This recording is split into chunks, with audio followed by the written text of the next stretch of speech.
we're going to go over a new distribution, the Poisson distribution, and there are some characteristics of the Poisson distribution that we need to look at. Now remember, when I say distribution, we're talking about discrete variables, and we're also talking about the probabilities that go with those discrete variables. Now Poisson has some similar characteristics with a binomial. Our occurrences have to be independent, but the biggest difference is that in a Poisson distribution, our experiment has to do with data that occurs over some sort of interval. So we're talking about time a lot, 3 tardies per day, or 5 accidents per week, or 10 sales per hour. And the way you can tell it's a Poisson distribution is typically because it gives you an average in the problem. It literally will say the average number of such and such is this number per, and then the per is our interval. So it usually has the word average and it will have the word per in there, and that lets us know it's a Poisson. Now, when we're asked to find the average, well, the average is given to us. And this notation here, that's the Greek letter lambda, and lambda represents our average. So in this case, the mean is the same as lambda. Those two are identical. So finding the mean, super easy. Finding the standard deviation, not that much harder, because all I need to do is take the square root of lambda. So let's look at the formula that we need to use to find our probabilities. The probability that x is a particular value is equal to lambda, that's our average, raised to the x power, times e to the negative lambda power, all over x factorial.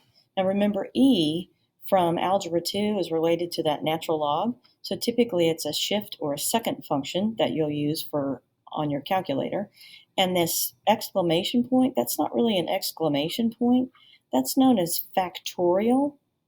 And 5 factorial, for example, is the value 5 times 4 times 3 times 2 times 1.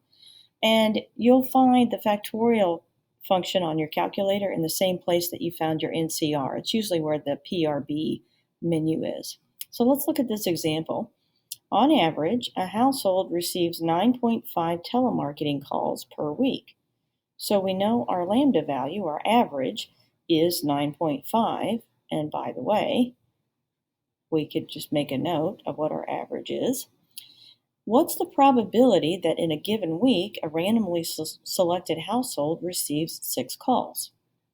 So here we're going to use our formula, lambda raised to the x power times e to the negative lambda power, all divided by x factorial.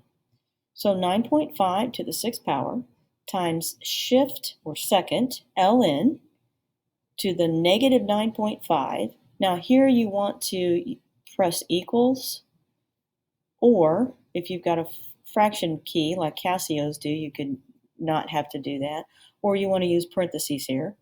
Then to divide by 6 factorial, of course, you hit the divide sign. The 6 needs to be pressed, and then the PRB, and on the graphing calculators, it's choice 4. On some other calculators, I don't know which choice it is, but it should be fairly easy to find. When you get done, you should get 0.0764. And that's how that probability formula works. The mean, we've already talked about the mean, it's 9.5. The standard deviation is the square root of lambda. That's our standard deviation. So the square root of 9.5 turns out to be 3.0822. So there's our standard deviation.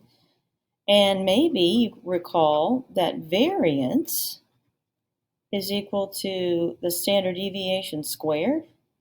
So the variance is equal to 9.5, just like the mean was.